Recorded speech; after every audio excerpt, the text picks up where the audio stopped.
I'm really, really honored and pleased to be here tonight to be charged with presenting the Adolf Eichmann Award.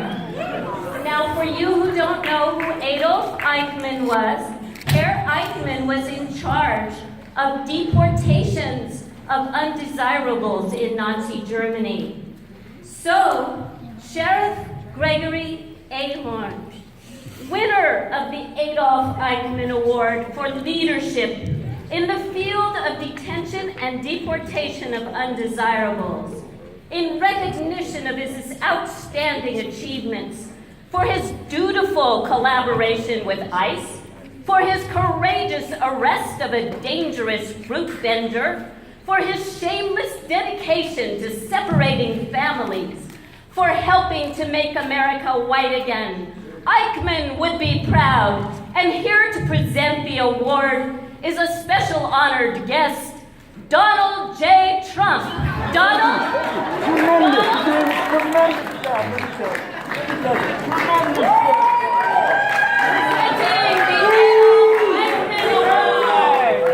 Let him go! Perhaps you could give it to him. No raids, no deportation, no fascist U.S.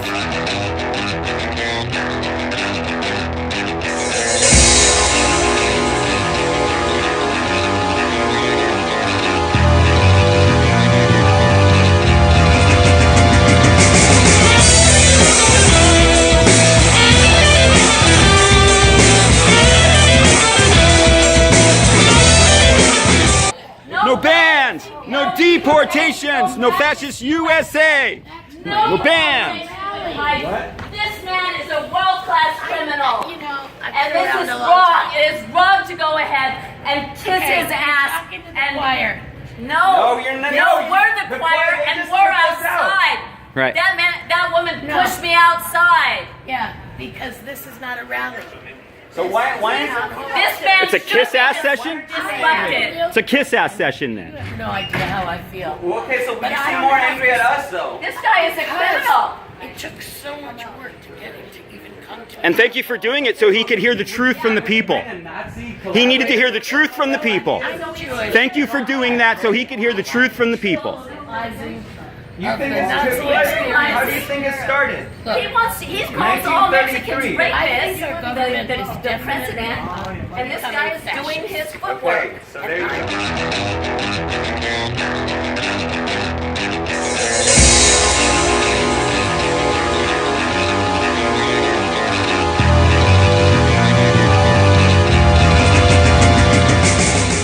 Here tonight with People Power. I'm just here to get us all seated before we get started here. If everyone could come inside, who's outside talking, and we can get things started away here. Just some guidelines and ground rules. We welcome everyone here in participation. We have a very engaging opportunity tonight to speak with Sheriff Ahern. So we really want to get into that. Prior to that, I just wanted to say, with People Power, first and foremost, we just request that everyone participate in civil discourse. So, it's about politeness, it's about respect, and it's about keeping a tone of civility so that we can have an honest exchange of information, that's courteous, constructive, and characterized, again, by mutual respect. So we do believe that civility matters, and it promotes informed discussion and helps good decision making. I'm also here to point out, as usually most people don't, if you haven't noticed yet, there are restrooms through both main doors, to the right, women's and men, and to the left, women's and men. We have refreshments in the back should you become parched. Feel free at any time to leave your seats and to grab a refreshment. Please, let's make sure we have something for the panelists up here. A bottle of water for each of them too, please. Mark? What else? The emergency exits, we have one off here against the flag.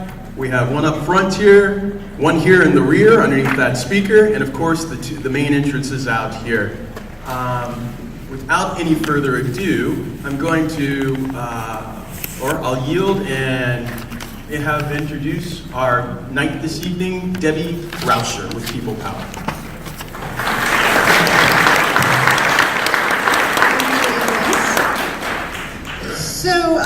I know that there's some folks sitting in the back. I'm wondering does anybody have an empty seat next to them? Can raise your hand.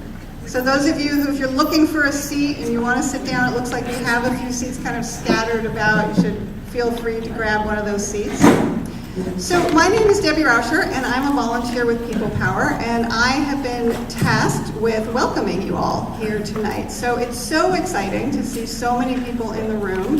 Thank you all very much for coming.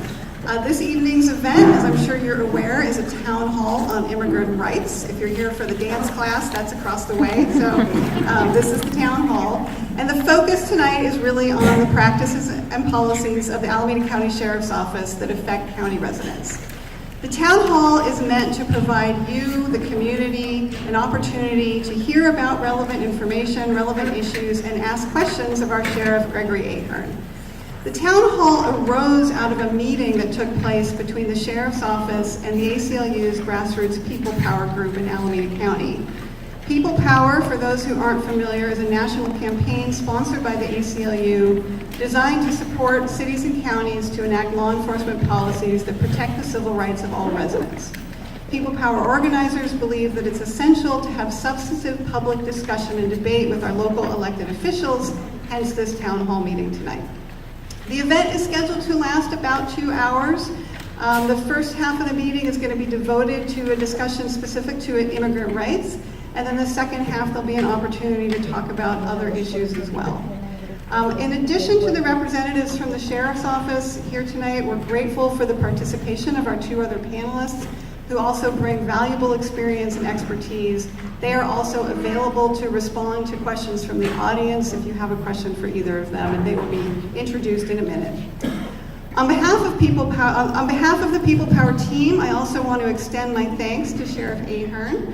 We really appreciate you taking the time, as well as all of the other panelists, for being here tonight. I also want to say thank you to all the volunteers, community organizations, and elected officials who came to participate tonight. It really took so much effort to bring this event together. I want to give a particular shout out to Amos here, and Rahel and Mark, who really did a lot of the heavy lifting on this event. So thank you to everybody.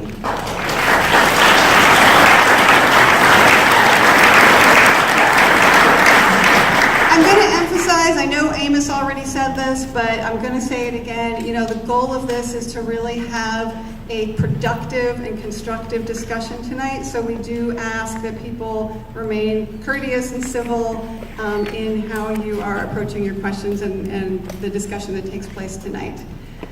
So now I'm going to introduce our first moderator, Mark Biggin. Mark is a Berkeley People Power community volunteer who helped to spearhead this town hall along with Rahel and Amos. Mark's going to introduce our panelists this evening and moderate the first half of the town hall. The second half will be moderated by Amos. So, Mark? So there's going to be 3 statements, no more than 5 minutes each. 2 by our panelists, which are here, and 1 from a member of the Sheriff's Office. Oh, sorry, I'm sorry. So 3 statements, no more than 5 minutes each. 2 by our panelists, 1 by a member of the Sheriff's Office. The Sheriff will then be introduced. In a change from the program you have, the Sheriff was asked to give a 20-minute PowerPoint presentation at this point. We've agreed to this because we want to continue this event. But let's hope that we can keep it to 20 minutes, and I think that will still leave us plenty of time for questions. So, to move on quickly, it's my pleasure to introduce our first panelist, Rosa Rodriguez, who lives in Cherryland. Rosa is an administrative assistant for the Eden Area Livability Initiative in the office of Alameda County Supervisor Nate Miley. The Livability Initiative is the strategic development of a shared vision to build pride for the unincorporated urban communities of Alameda County. So Rosa, if you can come up and you have a statement about the work you're doing.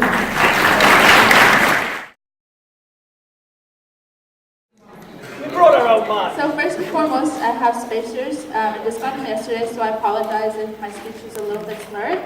So I am the administrative assistant through the Office of Supervisor Nate Miley. Through the Eli administrative assistant role, I assist with working groups in the areas of Ashland, Cherryland, San Lorenzo, Hayward Acres, and Castro Valley as well, basically the unincorporated area. And through those working groups, we encourage the community to bring their concerns, and we also work on various efforts to try to address the issues, concerns that are brought up upon those meetings. I also am a former Cherryland resident, so unfortunately I am living in Oakland right now, but my heart is still here in Cherryland, and I still am very devoted to working here in the community, which I have a dear, fond, and relationship with still.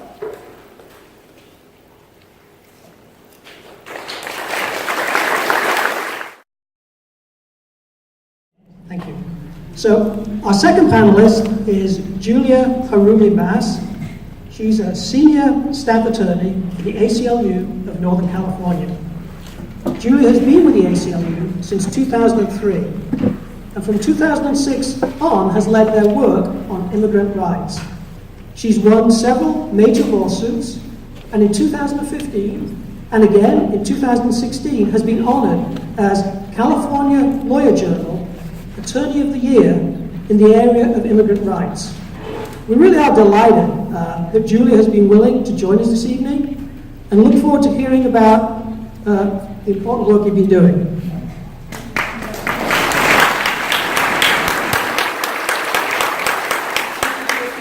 It's great to be here with you all. As Mark said, I've been leading the immigrants' rights work at the ACLU of Northern California since 2006. This has included numerous lawsuits against ICE for constitutional and civil rights violations in the course of their immigration enforcement practices.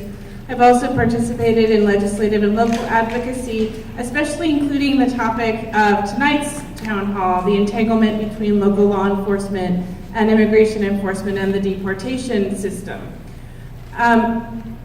We brought one of the first cases challenging immigration detainers in 2008 based on constitutional violations that we alleged against a gang task force that was between ICE and the county sheriff in Sonoma County. We brought that on behalf of a grassroots organization called the Committee for Immigrants' Rights of Sonoma County. And in 2011, we published a report on police practices that particularly impact immigrant community members. It was called Costs and Consequences, the High Price of Policing Immigrant Communities. In that, we made policy recommendations about jail practices like detainers and questioning at booking, and also street-level practices like what kind of identification cards are law enforcement officers accepting to prove someone's identity so they don't have to arrest them and bring them in to custody. And this was before we had AB 60, where undocumented folks could get driver's licenses in California. So I have a long history with this issue of local law enforcement and its impact on immigrant communities, and I'm really happy to be here with you. One thing that I'm not totally up to date on, which is probably an important topic for tonight, is SB 54, but I know there are experts in the audience, so we'll look to you guys to fill in some of those gaps. And I'll also just add that I'm a resident of Alameda County, so I'm personally very interested in the sheriff's practices in this area. Look forward to talking to you.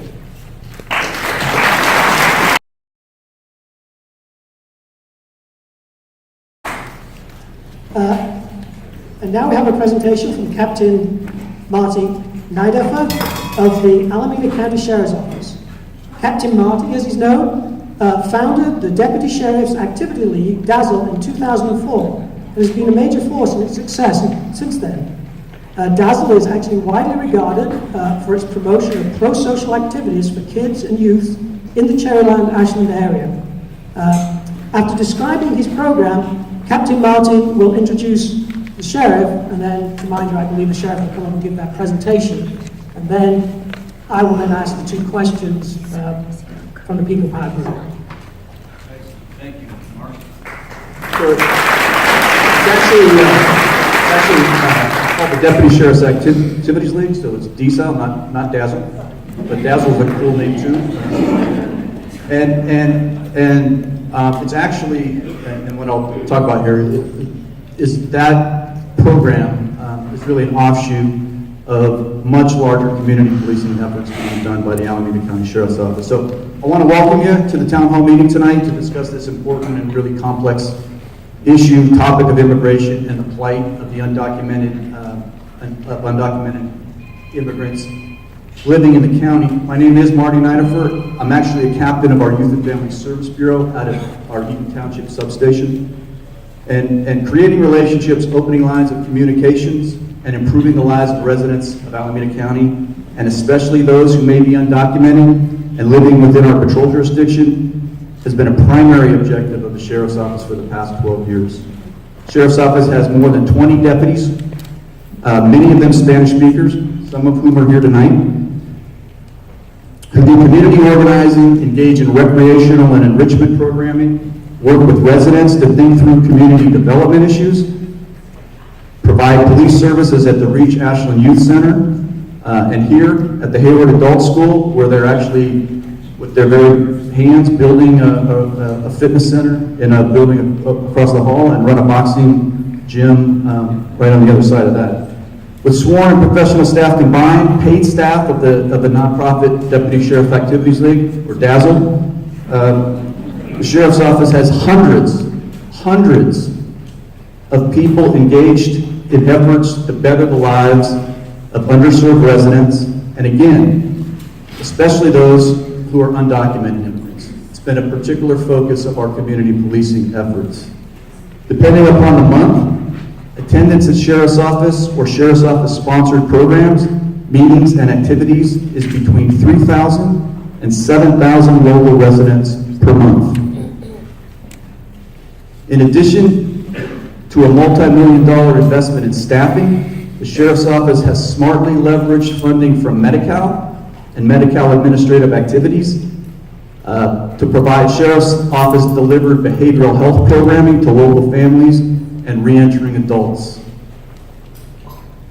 Sheriff's Office has received millions of dollars in grants from government and philanthropic organizations, with nearly all of those funds devoted to improving the conditions of the underserved communities in the unincorporated area, and including many thousands who live here who are undocumented. Around the room tonight, you will see representatives of some of, but not all of those efforts. We do not look at these efforts merely as programs. To us, they represent an innovative brand of public safety engagement in 21st century community policing. A brand of policing that came into being and has been greatly expanded under the direction of my boss, Alameda County Sheriff Greg Ahern. And with that, it's my pleasure to introduce to you the Sheriff of Alameda County, Greg Ahern.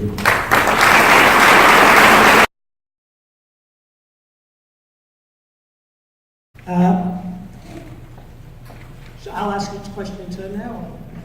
And just to remind, so we will probably, I suspect, Julia may not want to comment on your answers to each. Sorry again. So, the following two questions from People Power were provided to the Sheriff and to Julia Mass in advance to allow more considered responses. So he's had the questions in advance. I modified the wording a bit to say that. Sheriff, last year, with your cooperation, 215 members of our community were taken from our county jails into ICE custody. Many were likely deported, with devastating consequences for the family members, friends, and employers they left behind. We understand that your practice is to provide ICE with detailed information on the exact time of inmate release, which is not available to the public. We can find no federal law that requires you to cooperate with ICE in this way. Other Bay Area sheriffs, such as San Francisco, decline to spend scarce public safety resources assisting with immigration enforcement by responding to ICE notification requests. The extremely harsh federal immigration laws and our large undocumented population in Alameda County, given the extremely harsh federal immigration laws and our large undocumented population in Alameda County, Your policies mean deportation for people who are arrested and perhaps never even charged in some cases, much less convicted. What would you say to the families that your practices have torn apart? There you go. A couple of your statements are inaccurate. Start with not all undocumented individuals in our custody are contacted by ICE. ICE informs us that they contact between 70 and 80% of the inmates that have filed the I-247A notification form. We asked ICE for their documented removals, so they have filed requests for detainers, are down from 900 to 1,000 as they were about 4 years ago. They're down to 231. Detainers prepared that were booked are the people that we have in custody. So they file these detainers, and a lot of times the people are already out of custody because they're arrested for misdemeanor offenses, and they're not retained in our custody. All of the individuals that come into our custody are treated exactly the same, regardless of your status. ICE had 75 contacts, so that's 33% of the individuals that they filed detainers on. Detainers for removals were 53, which is 23% of that 231. One of the questions you mentioned was about following the law, and we're obligated to follow the law. I think ACLU will talk to me in regards to that, and we have a response. That wasn't in that part of your question. Stop collaborating with ICE. Okay, Stop the thank you. deportations. All right. So once again, we don't do any deportations. We simply allow ICE into our custody. Collaborate. Under Code Section Title 8 U.S. Code 13373.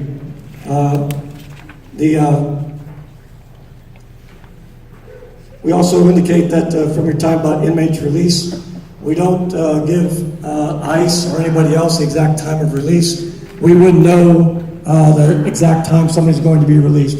We have about 3,000 people in our custody. About 40,000 people go through our entry gates and exit gates each year. And so we can tell people, hey, you could be being released today. It's going to be morning, noon, or night. So the exact times is not accurate. Stop separating families. That's great. The other item you asked me about, what would we tell the families? The individuals that come into our custody are that have been deported, have been arrested and convicted, not just arrested, for crimes, murder, robbery, sexual assault, sexual battery, weapons violation, stolen property, and stolen vehicles, as documented by ICE, because we asked for that specific information. Who are they sending for a deportation hearing? And that's who we're getting. The next thing is the secure communities. The only way ICE gets a copy of your fingerprints is the first time you come into custody, ICE would not know who you were. Sure. I don't think there was. Could I just do a follow-up with you for a second? I just want to make clear, because there was I was confused by your recitation of numbers. You don't dispute, though, that you do the sheriff does turn people over to ICE, does respond to those notification requests and let ICE know when people are being released. Is that right? We do provide information to ICE about the release date. Shame. Why? Liar! Why do you do it? Yeah, why? Why should we be respectful? Because he may not want to continue, and we're actually making substantive points, and so. Can you start telling the truth? So let me try with more substantive. Answer questions instead of telling lies. From information provided. So is it factually correct? I mean, certainly there are some people who you respond. Your general order indicates that your officers will always respond. They they shall respond to request for notification. So whoever ICE asks you to provide a request for notification, you in fact do always provide them the information they request. Is that correct? That's what your general order says. That says, yeah, but that's how it's written, but it's not factual when you go to, If it's let me just explain. A lot of the people that ICE puts out 247As for are not even in our custody. They had been in our custody and they're released, so we wouldn't notify them in that regard. All right? So obviously, if you couldn't respond to the information, But if they file a 247A into our file and the person's in custody, we'll provide them with the release date. do you dispute that number I gave, which is, I took from your PowerPoint, which was the number of people your PowerPoint gave from the People Power, was 215 last year. That's notification, so there's all kinds of different numbers. It's I'm sure there is. The fact is that you get into slow numbers, but the fact is that ICE sit outside your jail, they have information from you, and as a consequence of that, they're able to detain people and put them in custody. That is accurate, right? That's accurate. And when you talked about the kinds of people you said that was, when we look, although I don't have the information for the specific people coming out of Alameda, we have the national numbers, and we can get this from the Homeland Security, what's happening today. I have the numbers for you here. And, well, but in terms of kinds of charges, about a third to a half have only been charged or convicted who ICE is asking for requests for notification and other jurisdictions are not responding to. So we understand that some of the ones that are charges are just DUIs. You can see it on the Homeland Security website. Are you telling me that they never ask you for anybody who's a misdemeanor or a non-serious felony or a non-violent felony? What I'm telling you is that when they ask for the misdemeanors are already released. What if it's not a serious or violent felony? We have 90% of our people in custody are in custody going through trial for felons. Very few people are in custody for misdemeanors. So when you say they're filing and we're turning them over to ICE on misdemeanors, that's not accurate. It's possible that ICE could take somebody out of our jail that have been arrested for a misdemeanor, but that's incumbent upon them and their work. It's not because we notify them. Can I ask you a follow-up question about that for people who are released on a misdemeanor? Is the jail providing information about if you get a notification request, are you providing information in response in terms of their address? No. And that's one of the problems we have with SB 54. What's the problem? One of the problems with SB 54 is that the people being released that are wanted in connection to a violation with ICE would then be going to their home and it causes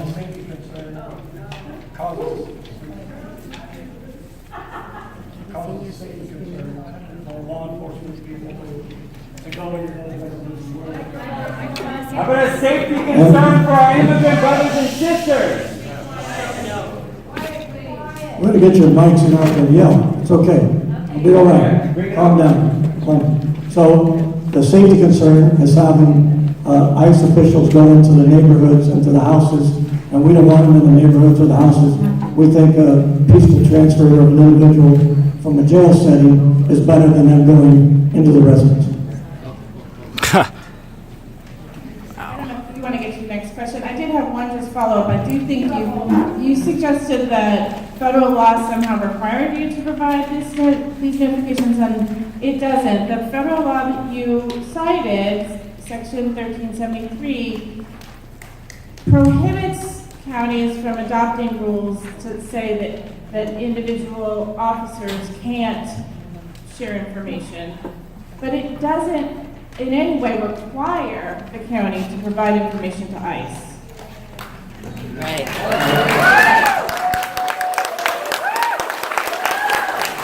So because we know the position of the ACLU that you've told us that, we went and got legal opinion from our State Sheriff's Association.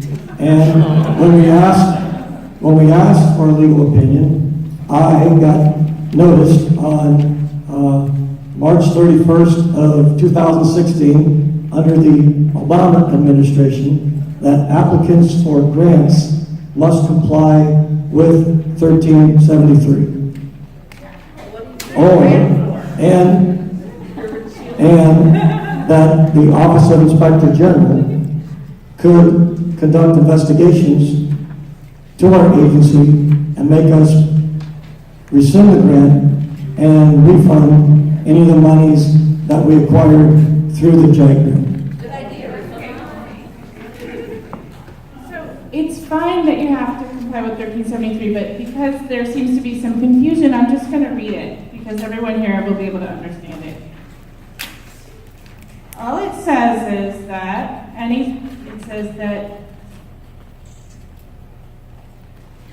no federal, state, local government entity or official may prohibit or in any way restrict any government entity or official from sending to or receiving from the Immigration and Naturalization Service information regarding the citizenship or immigration status, lawful or unlawful, of any individual. It doesn't talk about release dates. It doesn't talk about addresses. It doesn't talk about, and it also doesn't say you have to provide the information. What it says is that you can't tell someone not to, but it doesn't say that you have to. So you can comply with 1373 without responding to those notification requests. Yeah. And in March of this year, we received notice again that to validate what I just said from the Office of Inspector General, and since you're reading, I will read.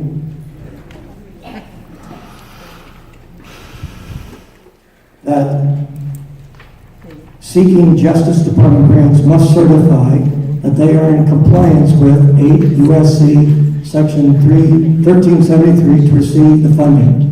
Prerequisite for states and localities that want to receive grants from the Department of Office of Justice Programs.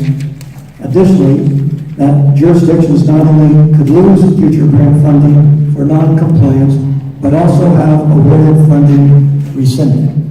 So these are documents that I received March 27th, 2017, and attention JAG grantees March 31st, 2016. These are legal opinions by... Wait, you're going to let me talk?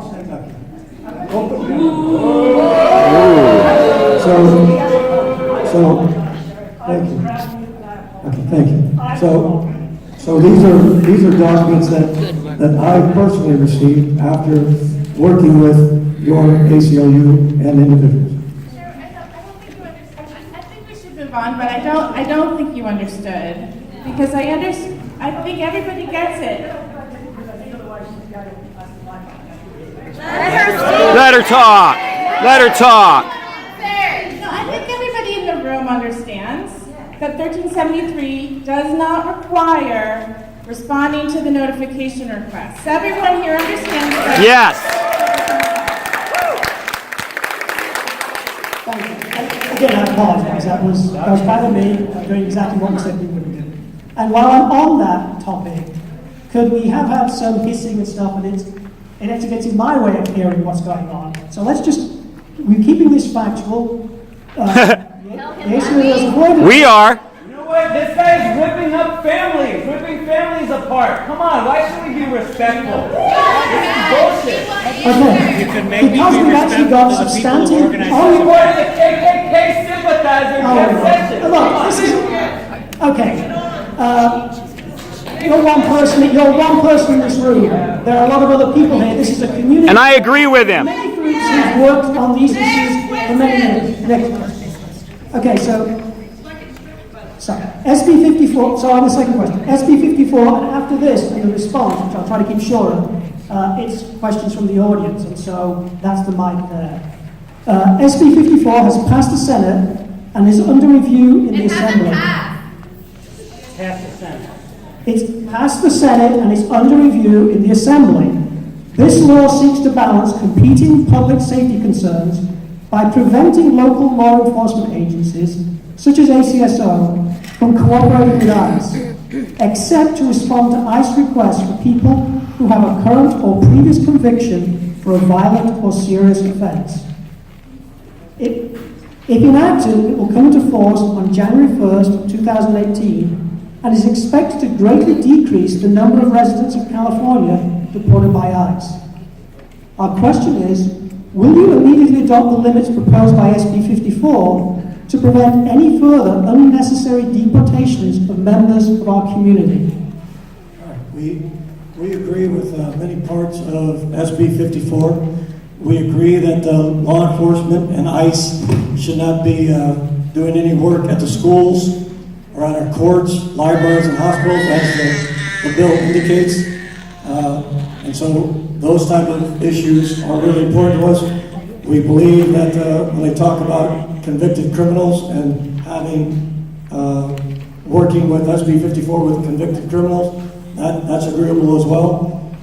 But the one part that doesn't agree with us is, like I said before, is not allowing ICE to come into our controlled environment for people wanted for serious crimes like murder, rape, robbery, etc., and have us have a peaceful transfer to them from our jail. But the problem is the way Mark just described the bill, those serious crimes are exactly the ones that this bill would allow you to transfer people from. So why is that a problem? We're working with their author, and it's only allowing us to work with people that are convicted. And we're just asking, can we work with people that are not yet convicted of those serious crimes? There's a principle in the American criminal justice system. It's known as innocent until proven guilty.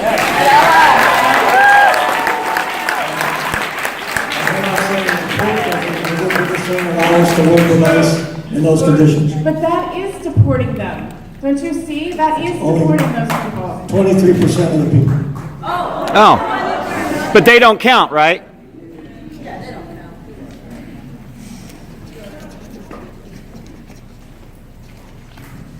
I believe that was the answer to the second one. But that is deporting them. Don't you see? That is deporting those people. 23% of the people. Oh. But they don't count, right?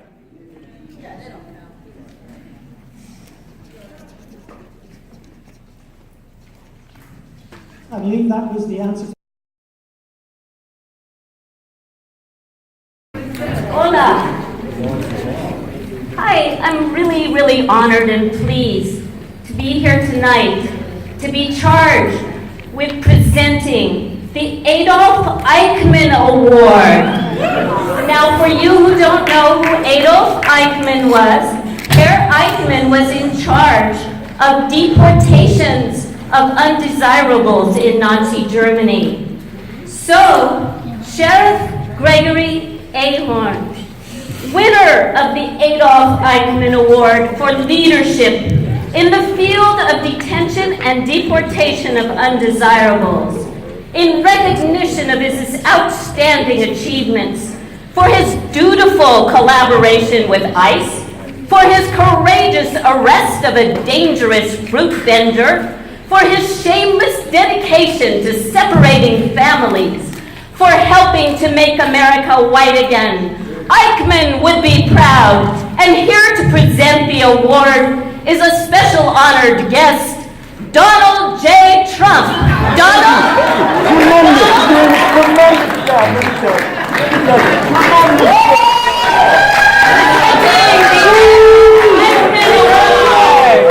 Let him go!